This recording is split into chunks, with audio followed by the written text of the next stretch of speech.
It is the will of the Father for me to go back to Kitbog, so be it. I don't care if I work in the kingdom and, with the cement mixers there. I don't care. I love it. If you make me a laborer in the kingdom, it is the will of the Father, I will gladly take off all of these clothes and become a worker only for the kingdom. If the Father says, you will be a janitor in the kingdom as long as I'm in the kingdom, I will be a janitor in the kingdom because that is the Father's will. I will wear a janitor's clothes. That is all that matters to me. Pero yung iba, nakikita nila, ginagamit niya yung mga members niya, yung mga workers niya, para daw suportahan ng aking lavish, luxurious lifestyle. Kung ano man ang nakikita ninyong karangyaan na sa kingdom mawala sa inyo, yan po ay pag-ibig ng dakilang Ama sa amin. That is the Father's love towards us. Kung nakikita ninyo ngayon, ang mga members at mga workers, magagara ang mga sakyanan, mga bago, kumikinang-kinang. Ang iba may mga Mercedes-Benz pa. Yan po ay pag-ibig ng dakilang Amang nanggagaling sa kanyang pag-ibig para sa amin. Yun lang, nabibiktima ng mga mata ninyo, ang tatakaw ninyo sa mga bagay na material. Kaya kayo ay naging satanas sa buhay nyo. Kaya walang pagpapalang dumadapo sa inyo sapagkat yan ang pakay ng mga mata nyo.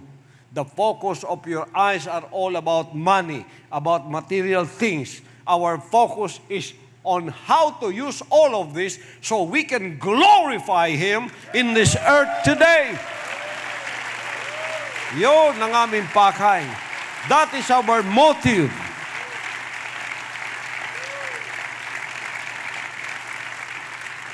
Children's Joy Foundation is set for that.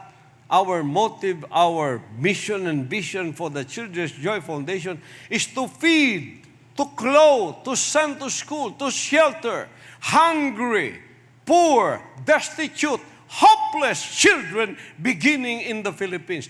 That is the main aim, and it has not changed throughout all of these years. And they don't see these millions of children all over the world that we are feeding, that we are sheltering, that we are sending to school. We spend millions for that. Nakikita yun. This is evolving. Bakit konti lang ang na-spend dito? We are planning everything. Our plan is to feed the children of the world, the poor, the destitute, the hungry, the hopeless children, beginning with the Philippines. And from the Philippines, we export this love to the whole world where we have KLCs, in Africa, in many other parts of the countries where there are poor children. Yan ang pakay ng Children's Joy Foundation. Pinaplano natin lahat ito. Kung sa inyong bansa ngayon, konti pa ang naibibigay namin, nagpapatuloy pa yan. Nakadistribute yan sa buong sanlibutan. Ganun ang pag-ibig namin. Kaya pinagpapala kami ng Ama. Kasi ito binibigay namin sa lahat.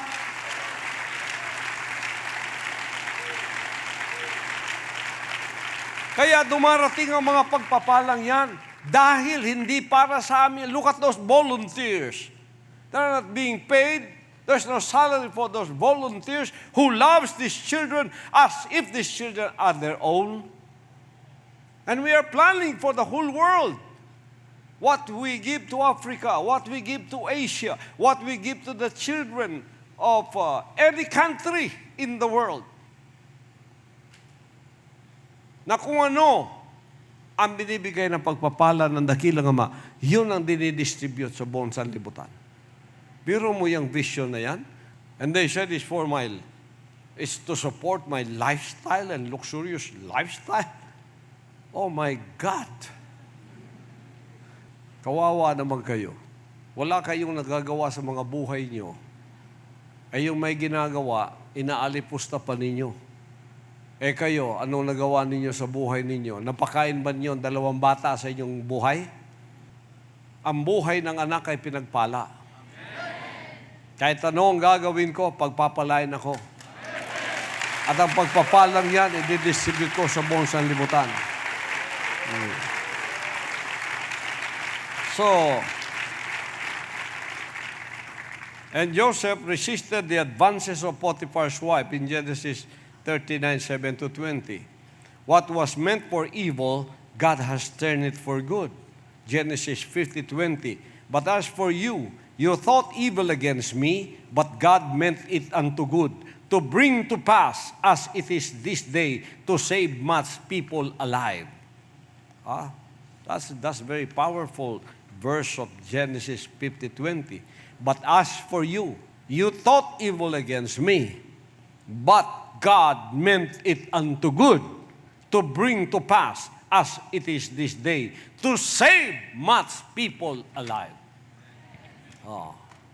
To save much people alive. Ako, magpagawa ng bahay, hindi isang bahay ang niisip ko.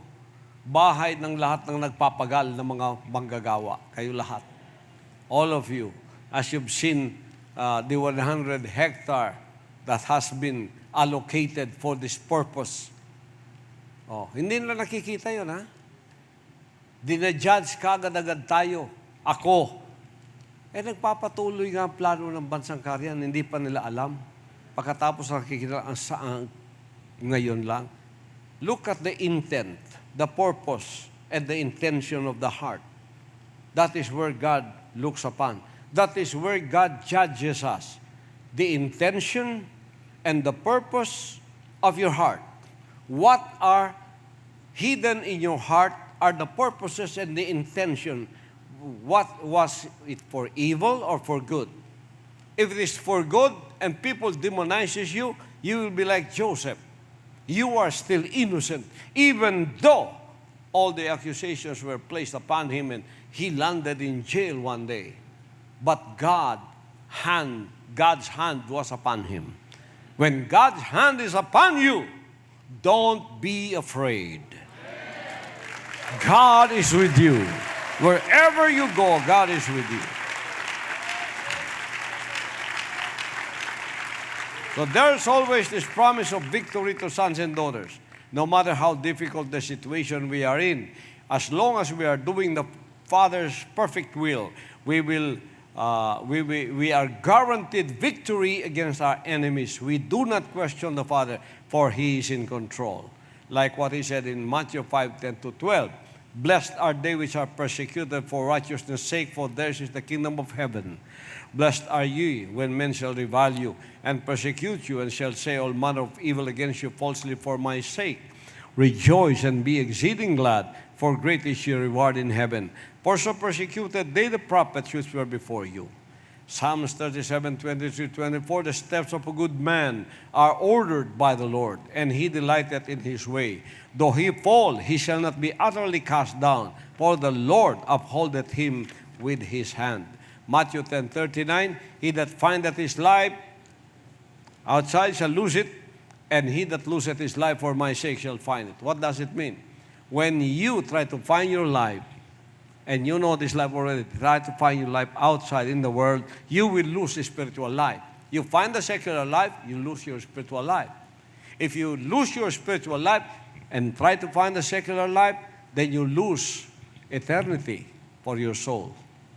Galatians 6:9, and let us not be weary in well-doing, for in due season we shall reap if we faint not. Huwag tayong mabahala. Be not weary in well-doing, for in due season you shall reap if you faint not. So we did this work for 36 years. We did not weary. We did not stumble. We did not get tired. We make even night like day in our labor for Him. That's why the Father blessed us. We are worthy of these blessings because we proved ourselves worthy of His trust. We proved ourselves worthy of His blessings that we receive every day. So praise the Almighty Father's name, because we are here today, and as long as you know the Father's hand is upon this ministry and upon the Son, nobody but nobody can stop what the Father is doing. Goodness to all. Love and goodness and compassion to all. Hallelujah. And He told me, I'll send my angel before you and open a door of blessings before you that nobody can close. When He closes it, nobody can open. When He opens it, nobody can close it. When He closes a door, He opens another one, which is better than the door that was opened before. Ganyan ang ginagawa ng Ama. Pag kinlos niya isang pinto, mag-open siya ng bagong pinto ng pagpapala na mas pa doon sa nauna. Said, I'll send my angel before you. Your friends will become His friends. Your enemies becomes your enemies. So don't misjudge the Son. Because in my hands are the righteousness of God being purveyed to all the world. Whoever will accept the righteousness of God, if they repent, come into the covenant, and sign it with commitment and repentance and loyalty and obedience and dedication, they will be part of the blessings of the spiritual family of the Father here on this earth today. If you try to malign this ministry, the Father will mark you, as He hath given this powerful authority to all of those that He had called to become His messengers, prophets, messengers, and anointed ones. He even gave that authority to Jeremiah. You have the power to pull down nation and to put up nation and bless them. And I don't say curse them. I don't want to curse any nation. I don't want to curse any people. My ministry is here to bless. To bless, to bless, to bless, to bless. My ministry is healing, healing, healing. My ministry is blessing, blessing, blessing, blessing. But if you continue maligning this ministry, I'm not the one cursing you. You are cursing yourself. Because there's judgment in this ministry. As He had shown me in the beginning of this ministry, when a big hand from heaven came down the big bronze cauldron, strive to rhyme for unity, and on the other hand, on the other side, is a word I cannot even divulge to anyone, even at this very day today. What did He say? There is judgment in this ministry. Ang babangga sa iyo, mapupulbos. Ang babanggain mo, magkakawatak-watak. Ganyan ka-powerful ang ministry ng hinirang. Pag ikaw pinagpala, lahat ng pagpapala sa iyo, pagpapalain ko. Any nation that will bless you, that nation will be blessed. Any nation that will curse you, that nation will be cursed. Any people that will bless you, that people will be blessed. Any people that will curse you, that people will be cursed. It will come back to them. If you do good to the Son, good will come back to you. If you do evil to the Son, evil will come back to you. Because that is what He said. He that honoreth the Father, honoreth the Son. He that honoreth not the Father, honoreth not the Son. Why? Because God's hand is upon the Son. And the Son is the residence of the Father here on the earth today. Praise the Father Almighty. For the Father judgeth no man, but hath committed all judgment unto the Son, that all men should honor the Son is with us, honor the Father. He that honoreth not the Son honoreth not the Father which hath sent him. He hath committed all judgment unto the Son. Like in the time of Sodom and Gomorrah. 2 angels were sent to witness if the wickedness of those 2 cities that came up to the throne of God is real or not. So the angel went there to be a witness to themselves if they are really wicked or not. And then the men of that city gathered together to capture them, to get them, to do evil to them, so that these 2 angels reported to God in heaven, the wickedness of those 2 cities is really real. When I come into a country, I am a witness if you are good or evil. How do I witness as judgment is committed unto the Son?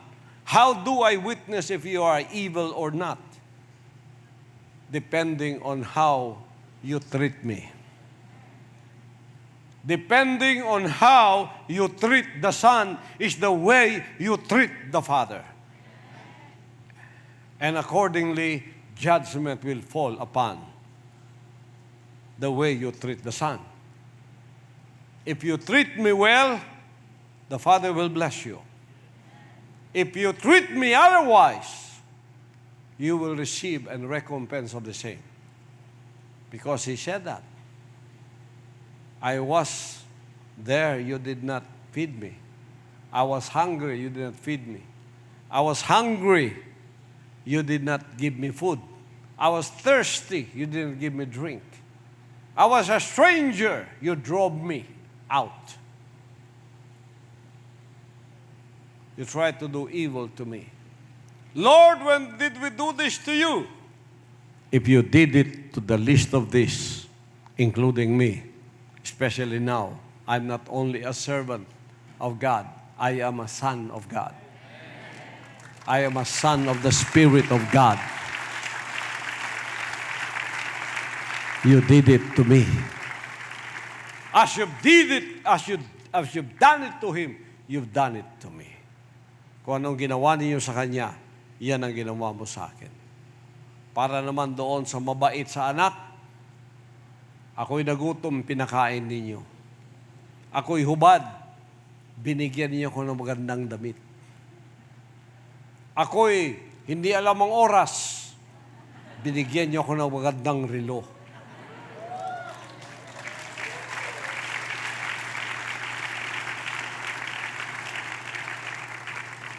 Ako'y nagutom, hindi lang niyo ako pinakain. Ang sarap pa ng pagkain binigay niyo. Ako'y stranger sa syudad niyo. Binuksan ang inyong pinto at ako'y tinanggap. Kailan, Panginoon, namin nakitang ganun ka? Kung ginawa mo sa Kanya, sa anak, ginawa mo sa akin.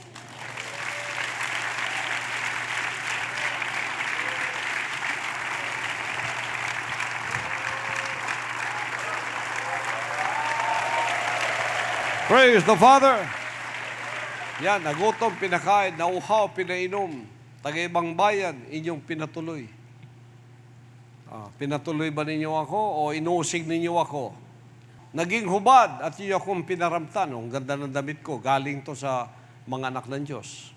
Hindi ko binilito Hindi ako nandito para isuportahan ko yung lifestyle ko na marangya.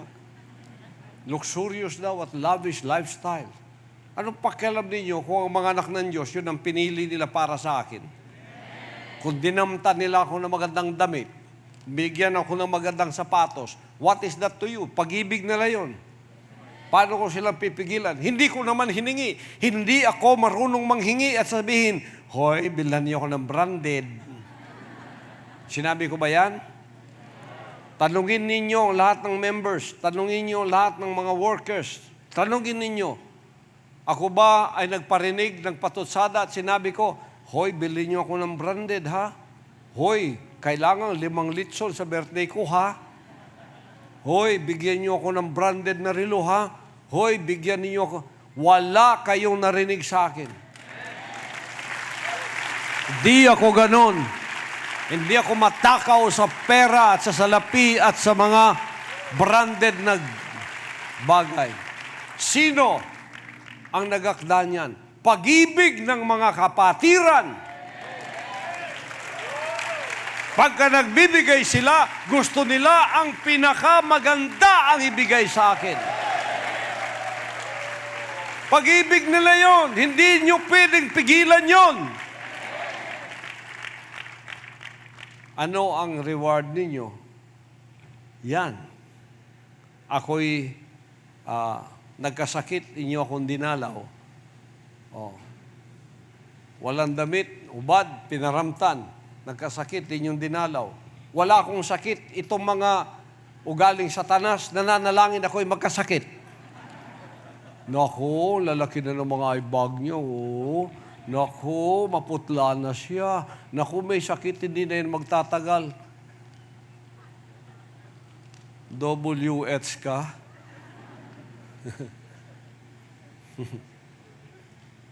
Kayo mga WH, manginig ang buton nyo. Pero itong mga anak ng Diyos, na mga puno ng pag-ibig, ano ang dalangin nila? Ama, huwag po ninyong pabayaan ng aming pastor. Huwag po ninyong pabayaan na magkasakit. Huwag po ninyong pabayaan na baka makagat man lang siya ng isang maliit na langgam.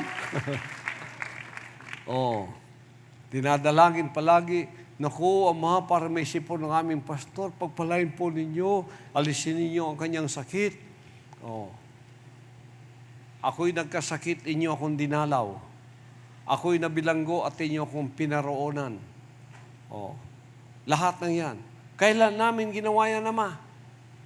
Kung ginawa ninyo sa Kanya, ang kayo sasagutin sa mga matuwid, magsasabi, Panginoon, kailan ka namin nakita nagutom, pinakain ka namin, nawaw, pinainom ka.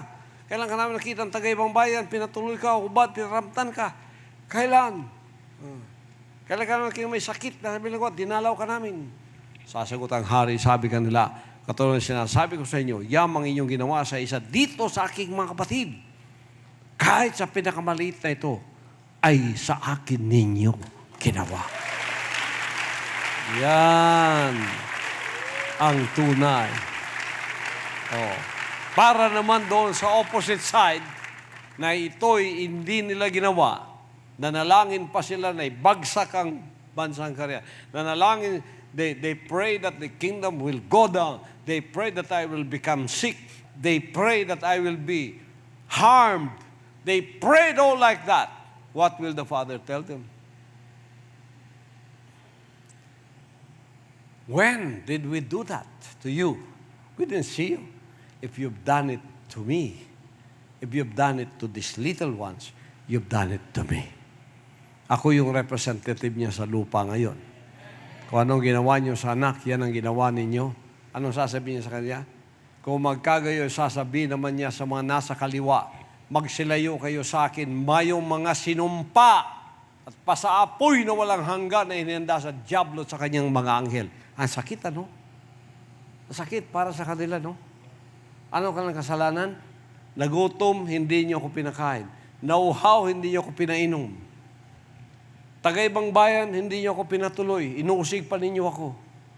Hubad, hindi niyo ako pinaramtan. May sakit na sa bilangguan, hindi ako dinalaw. Magkagayo sila may nagsasagot. Kailan, Panginoon? Kailan ka namin nakita ng gutom na uhaw? Tagaibang bayan, may sakit, bilangguan. Hindi ka namin pinaglingkuran. Ano sasagot niya?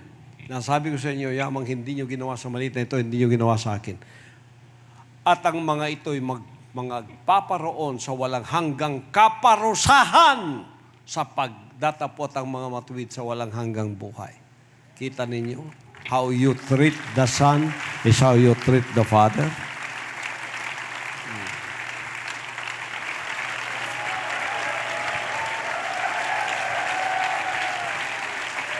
He that blesses the Son will be blessed. He that curseth the Son will be cursed. He that wishes me well shall be blessed. He that wishes me otherwise, it will not be well with you. Wala akong kasalanan doon. You are judging yourself accordingly. Salamat sa amang makapangyarihan ngayon. A life of blessedness. It's a life given by the Almighty Father to the appointed Son. Kaya stick with me and stick with the blessings of the Father Almighty in your life now and forevermore. Amen.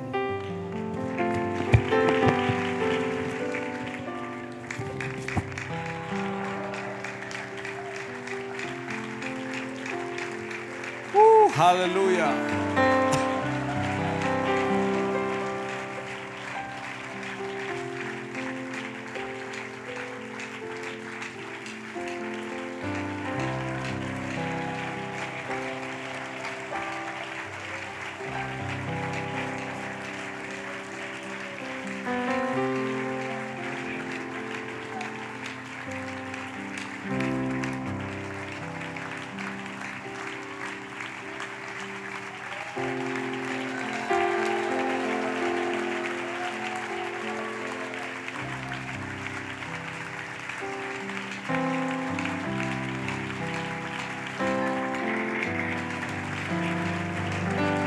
Hallelujah, hallelujah.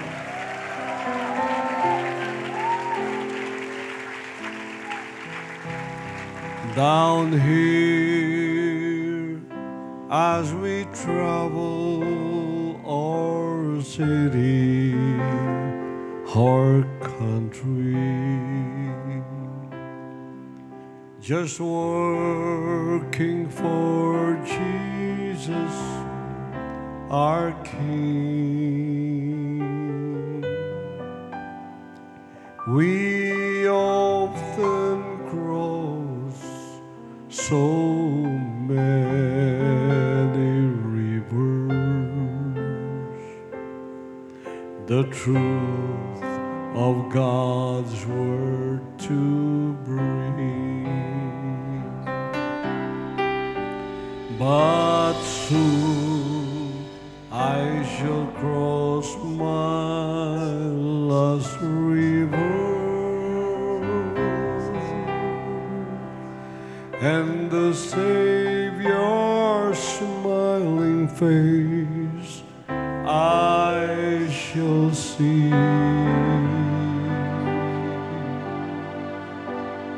I'll cross it to live there forever, in the place He has prepared for me.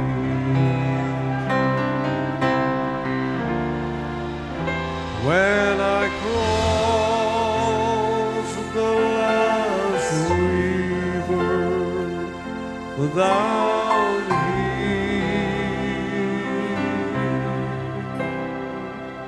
I won't have any evil to fear.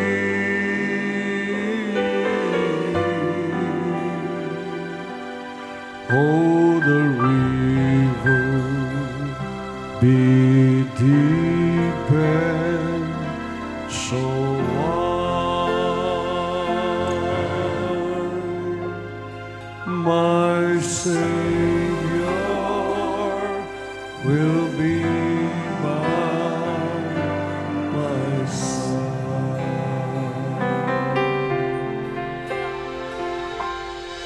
Now when we come to the end of life's troublesome journey,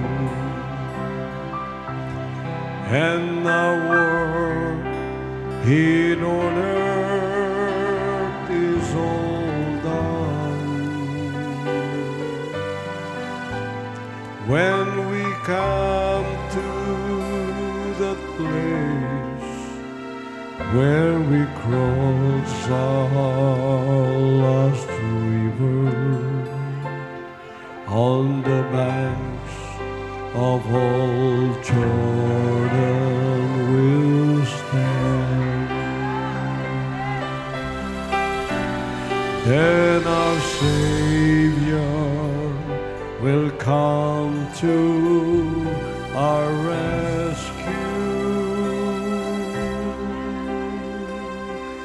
His promise did go all the way.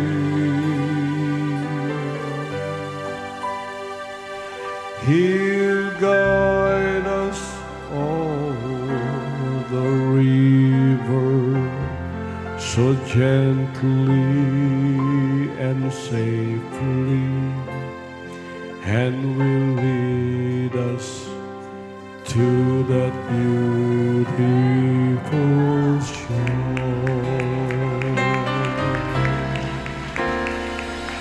When I cross the last river down here, I won't have any to feed.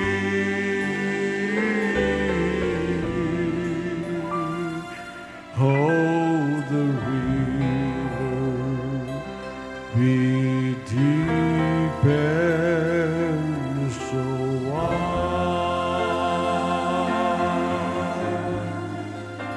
My Savior will be by my side. When I cross the last river down here, I won't have any evil to fear.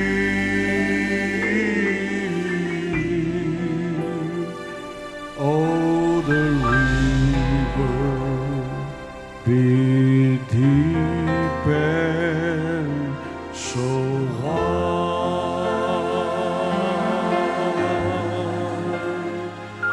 My Savior will be by my side. When I cross the last river down here, I won't have any evil to fear.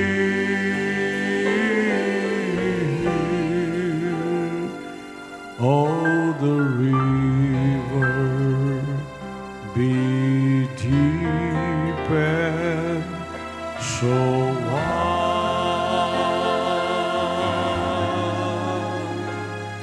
My Savior will be by my side.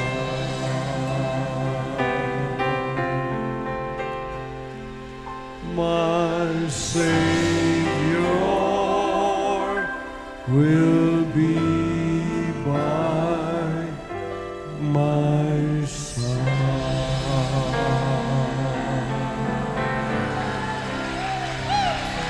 Hallelujah, hallelujah, hallelujah.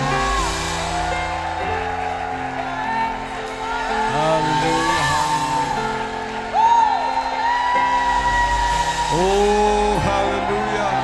Hallelujah, hallelujah.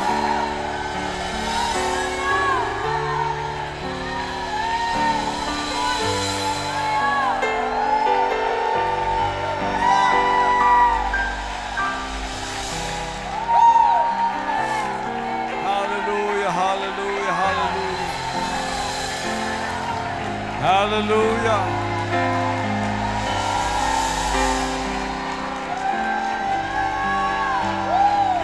We give you back the glory, the honor, and the praise, Father. Hallelujah, hallelujah. Father Almighty, we thank you for this manner of revelations that we have received today.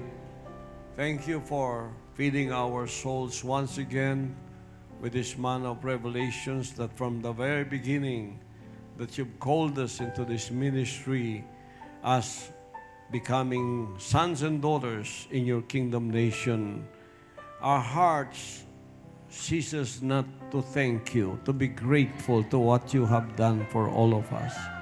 From the very beginning of this ministry, as we labored with you, as we have given our lives with you, your promises remains the same, that we who have left everything for your sake and for the gospel will receive 100-fold in this life, houses, lands, brothers and sisters, and every blessing possible that you can give to us. We have received them from you.